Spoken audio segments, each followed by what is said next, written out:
नमस्कार। मैं एडवोकेट भरत कुमावत शांतिपीठ से आपसे संवाद कर रहा हूं। और आज शांतिपीठ में एक बहुत ही महत्वपूर्ण बैठक परिचर्चा का आयोजन किया गया, जिसमें वर्तमान समय में जो विश्व की सबसे बड़ी समस्या है, और ये समस्या इतनी घातक है कि जाने अनजाने में हम एक ऐसे दौर पर पहुंच गए हैं जिसको हम कह सकते हैं सुसाइडल मोड। हम आत्मघात के दौर पर खड़े हैं, हम आत्महत्या के मुकाम पर खड़े हैं, और हमें पता ही नहीं पड़ रहा है कि किस प्रकार से हम, जैसे एक गाना था, ये कहाँ आ गए हम यूं ही चलते चलते। तो वैसा ही आज कुछ हो रहा है इस धरती के साथ कि मानव प्रजाति समापन के कगार पर आ गई है।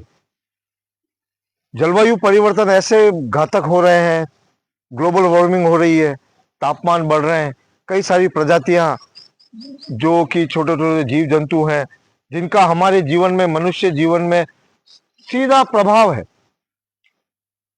उन सबको विनाश से बचाने के लिए आज हम सबने परिचर्चा की है। और उदयपुर शहर एक इस दुनिया के सामने एक ऐसा उदाहरण पेश करने जाएगा कि किस प्रकार से पुनः हम इंसानियत का भाव लाएं,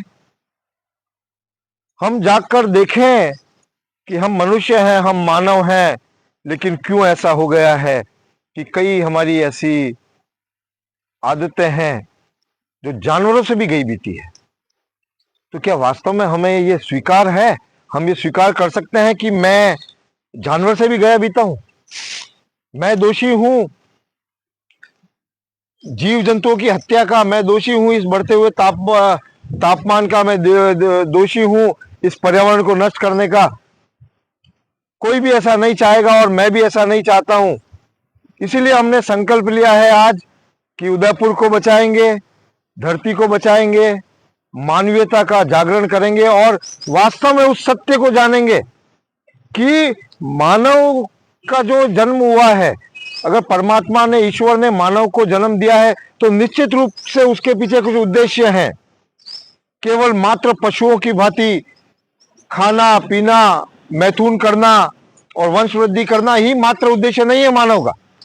मानव में अनन्य संभावनाएं हैं। तो हम चाहते हैं और हम ये करने जा रहे हैं कि उदयपुर में एक जागृति आए, मानवीयतापूर्ण जागृति आए, पर्यावरण के प्रति जागृति आए, जीव जंतुओं के प्रति जागृति आए, और सबसे बड़ी जीवन को बचाने के प्रति जागृति आए। क्योंकि जब हमारा जीवन ही नहीं रहेगा तो फिर क्या होगा। इसलिए जानो उदयपुर, जागो Udaipur, save Udaipur, save the earth. Udaipur is giving life to us. Now it is time to give life to the Udaipur. Thank you. धन्यवाद। आज वातावरण ऐसा हो गया है कि बिजली को ठंडा करने के लिए तो कूलर लगाने पड़ रहे हैं। क्या आपने पहले से दृश्य देखे? अभूतपूर्व रूप से पिछले कई समय से देख रहा हूं, ऐसी ऐसी नई नई चीजें आ रही है जो पहले जीवन में कभी नहीं देखी।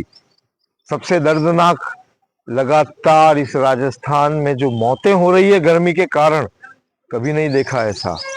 एयर कंडीशन फेल हो रहे हैं और वातावरण को ठंडा करने के लिए हम एक कमरे में इतनी ठंडक पैदा करने के लिए हम इस बाहर 50 कमरों की गर्मी को दे रहे हैं एसी के थ्रू। अभी राजकोट में हुआ कि एसी में ब्लास्ट से 27 लोग मर गए।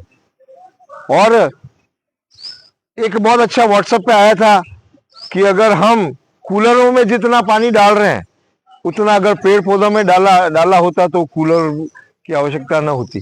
खैर, समय, मनुष्य हैं हम, गलतियों से सीखते हैं, विपरीतताओं से सीखते हैं। तो हम सीखें, ना समझना हो। अभी 2 महीने बाद बारिश आ जाएगी तो वापस निडाल ना हो जाए कि अब तो बारिश आ गई, ठंडा हो गया, अब जरूरत नहीं। जरूरत तो प्रत्येक क्षण है, क्योंकि इस प्रकृति का इतना विनाश कर चुके हैं हम कि उसको वापस मेंटर की जरूरत है।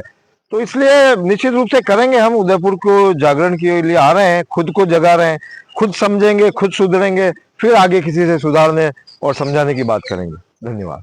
आदमी इतना लालची हो गया कि वो देख ही नहीं रहा है कि मैं प्रकृति और खुद का नुकसान कर रहा हूँ। पेड़ काट रहा है, जंगल काट रहा है, नदियां काट रहा है, नाले काट रहा है, पहाड़ काट रहा है। सही बात है। मैं नहीं मानता हूं कि आदमी का कोई दोष है। ये जो आपने कहा कि उधर आदमी लालची हो गया, देखिए साहब कि इस आदमी को योजनाबद्ध तरीके से इसकी साइकोलॉजी को रीड करके विज्ञापनों के माध्यम से ललचा कर ऐसी स्थिति में ला दिया है कि आदमी खुद नहीं समझ पा रहा है कि मेरे द्वारा ये सारी चीजें क्यों घटित हो रही।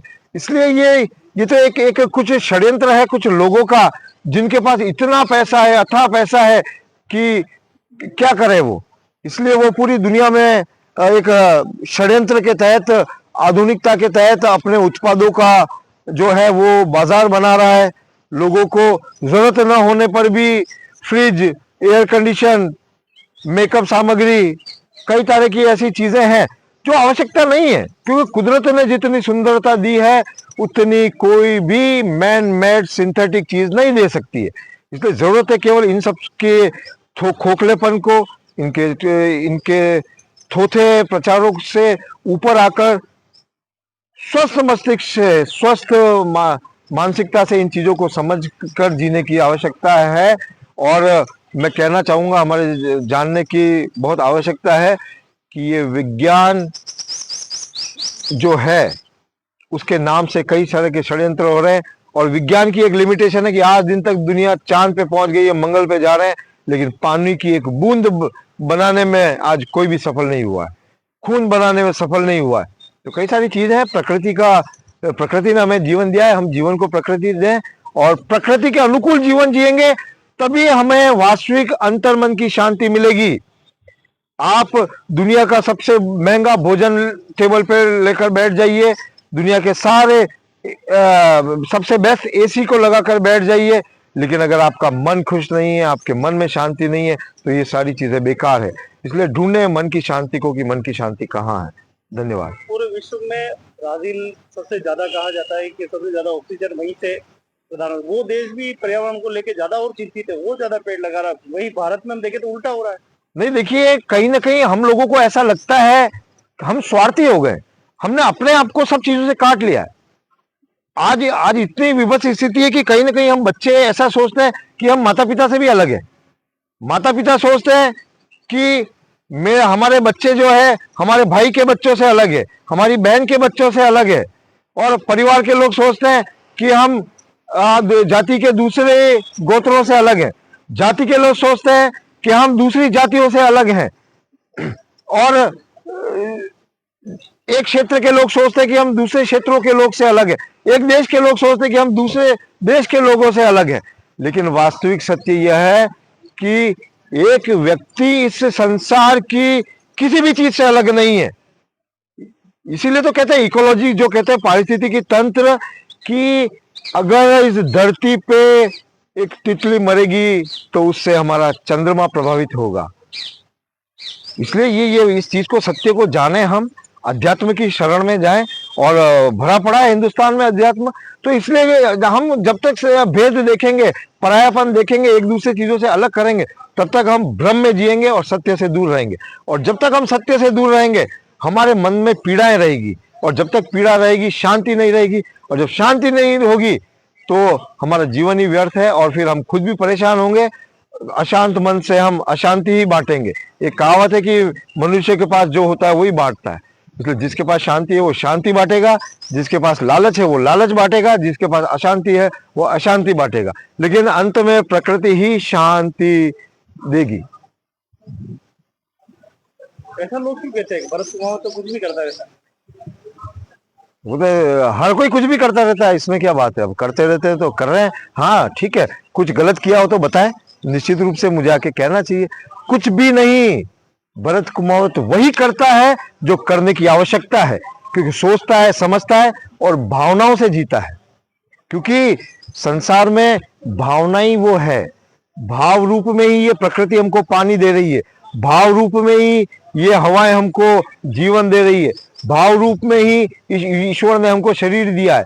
इसलिए भावनाओं को बचाना चाहिए। और क्योंकि हम भावना से जीते हैं और देखते हैं, सोचते हैं, समझते हैं, और लोग इसीलिए भी कहते हैं क्योंकि कभी भी भरत कुमावत चाहने नहीं लगता है किसी निजी स्वार्थ के कि मैं सर्वोपरि हो जाऊं, मैं पैसे वाला हो जाऊं, मैं सब कुछ हो जाऊं और दूसरों को नुकसान पहुंचाऊं, ऐसा नहीं सोचता हूं मैं। इसीलिए विभिन्न तरह की चीजें जो जरूरी आवश्यकता है वही मैं करता हूं और आगे और देखेंगे। ऐसी कोई लाइन बोलना चाहेंगे इस पर्यावरण के लिए जो इससे लोग प्रेरित हो, जागरूक हो? चल उदयपुर, चल उदयपुर चल, अरे अब तो संभल, दुनिया खात्मे के दौर पर आ गई है, अब तो बदल, अभी नहीं बदलेगा तो कब बदलेगा। चल उदयपुर चल, मेरे साथ एक कदम चल, इस जीवन को बचाने चल, इस प्रकृति को बचाने चल, पर्यावरण को बचाने चल, अरे खुद को बदलने चल, एक कदम चल, चल उदयपुर चल।